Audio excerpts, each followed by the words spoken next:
Hey, this is Life with Sean Renee, back with another video. This video is Strict Parents Storytime Part 2. Let's watch the video.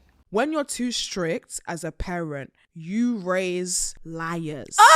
They have to really go behind their parents' back to get away with things. You know how conniving, vindictive, and calculated you have to be? There was one time we all went to go on a party in the park here. This girl lied to her parents to say that she was at work. So we're in London. We live outside of London, an hour drive away. Her plan was to come home when she finished her shift. But her dad decided to come and pick her up from work.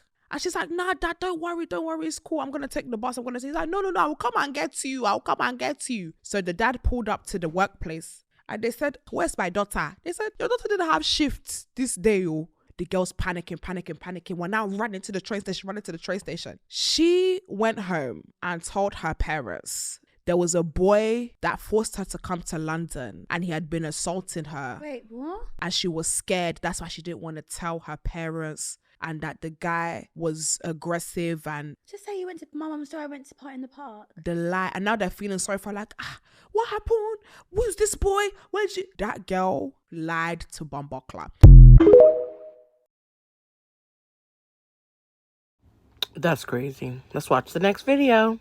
Get ready with me while I talk about things I got in trouble for with a really strict dad. So these are things that I think a child would not normally get in trouble for, but I guess we'll see. So starting off strong, I didn't get him or make him a birthday card when I was like 8 or 9. So me and my brother got sent to our rooms for the rest of the day. We tried to call our mom to tell her what happened, and then we got in trouble for that. The next thing I got in trouble for was for not being hungry at breakfast time or not eating all my food at dinner. I mean, it wasn't because I wanted to be skinny or something like that. I was literally just really little and could not physically eat the same amount as my older brother could. I don't understand how that one is that wrong.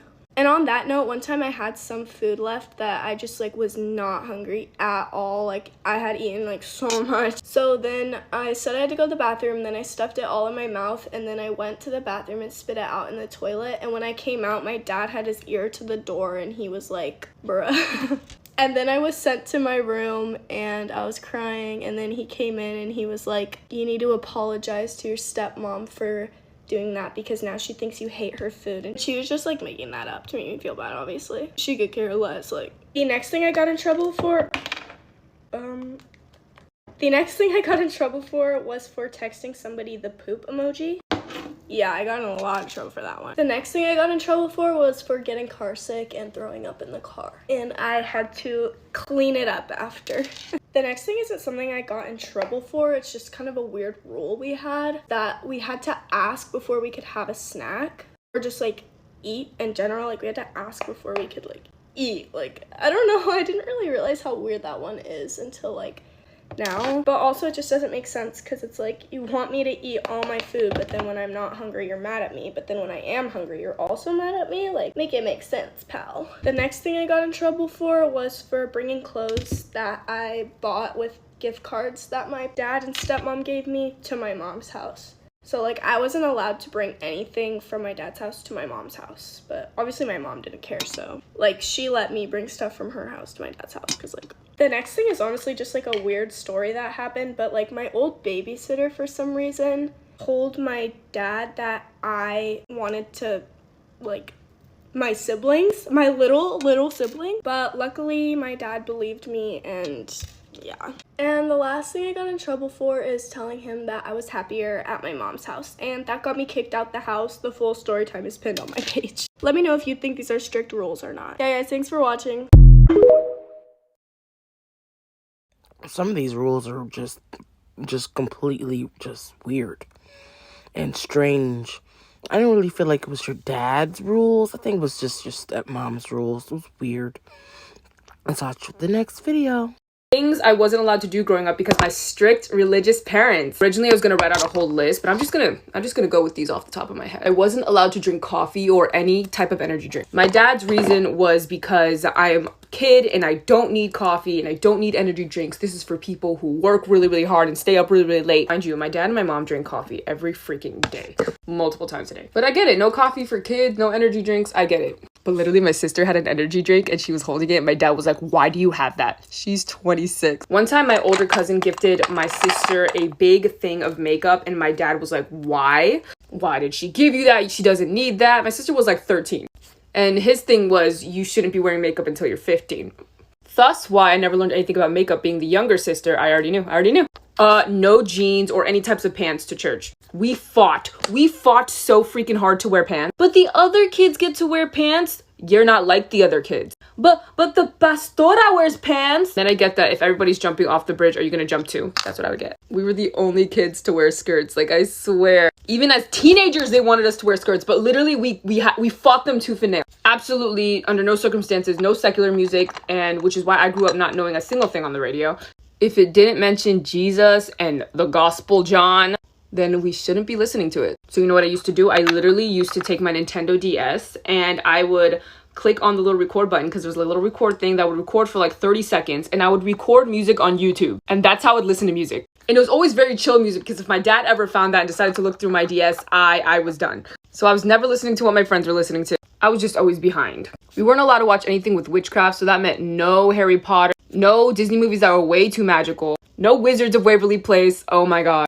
No Pokemon because that was demonic, and no anime because all anime is Pokemon, according to my parents. I don't think I ever questioned my parents. I just thought that they were protecting me from something. But once they told me I couldn't watch Avatar: The Last Airbender, I lost it. Eventually, I started like censoring myself. I wasn't allowed to say the word stupid. I wasn't allowed to say shut up. I wasn't allowed to play violent video games or watch violent things. I wasn't allowed to watch horror. I wasn't allowed to watch Hannah Montana. For what reason, I don't even know. Michael Jackson was demonic. Couldn't be around or listen to that. Wasn't allowed to sleep over my friend's house. Wasn't allowed to step foot in my friend's house. Got in trouble for that when I was a little kid, and so I was forced to read the Bible every single day. Doing chores and getting good grades, that was just expected. Yeah, I think that's everything. I'll probably think of more, no doubt. Let me know if you want a part 2 of how I survived.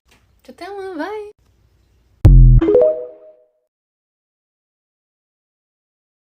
Just completely, utterly controlling. That's crazy. We're gonna do some nighttime skincare and my lashes while I tell y'all about the time that I got my phone taken away for 3 months. So, the characters of this story will be me, and we're gonna call the other person Chris. I'm 23 right now. This happened when I was 16, okay? So, me and Chris went to the same summer camp when we were younger, and I had the biggest crush on Chris.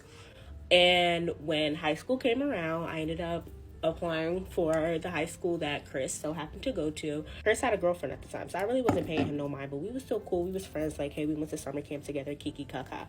That was really it.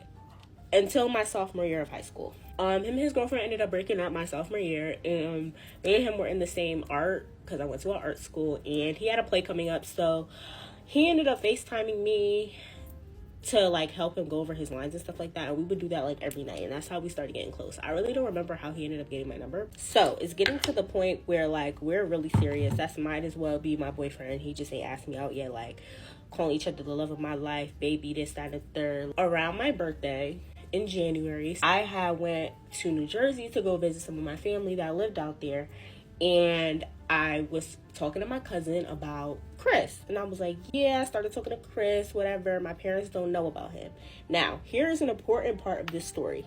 So, there's another boy, we're gonna call him Kyle, that also went to the summer camp that me and Chris went to. And me and Kyle used to talk. He was my first love. And my parents knew about Kyle. Okay? Yeah. So I guess my cousin goes to my parents and she's talking to them, and I don't know how my name gets brought up, but she ended up telling my parents about Chris, but she meant to talk about Kyle, which I don't even know why that was being brought up, but I digress. So yeah, so the car ride back to Connecticut is real silent. I'm like, something must have happened, and in my spirit I just knew. So we get back to the house and I text Chris, and I'm like, I have a feeling my parents are about to take my phone. Do not text me. I'm deleting the thread. Do not text me.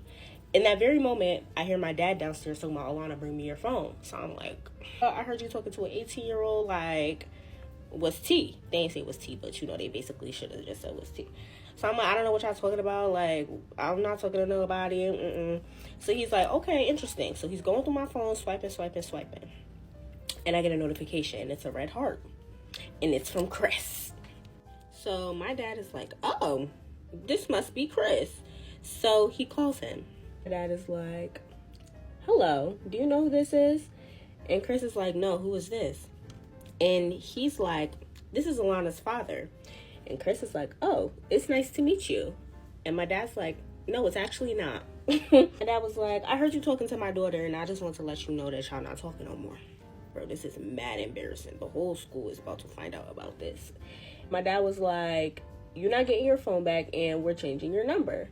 So I didn't even have time to really say my farewells to Chris. My dad took that phone, and my number was changed expeditiously. Like, literally. My dad had a rule that the only people's numbers I could have in my phone was him, my mom, my grandmother, and my best friend. Anybody else, when I need to talk to them, I'm talking to them through my parents, or if you see me, you see me. Every time I came home from school, I had to put the phone on the dresser. So I didn't have no phone. This was consistent. My dad was standing on business. This happened in January. I did not get my phone privileges back until March. 3 months. Me and him ended up still talking until May. How was you still talking to this man with no phone? We would, leave class to go see each other. And I also had an iPod, which my parents did not take.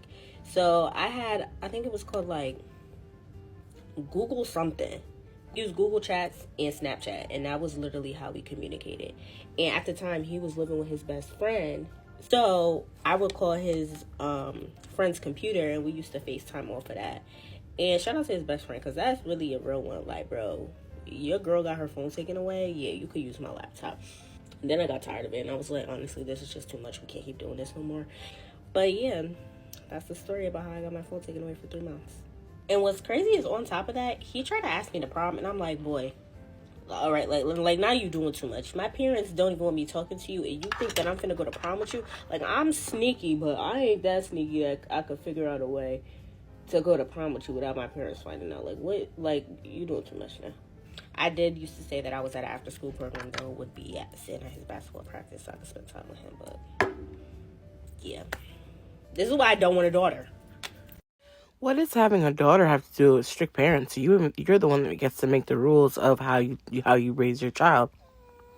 But I get it. Parents always, stick to what they believe in and want you to follow, and I get it. But they just be doing the most. But I get it. Nowadays it's a little different now compared to back in the day. Now, what do y'all think about this video? You know what to do. Comment below. This is Life with Shauna Renee, and I'm out. Bye.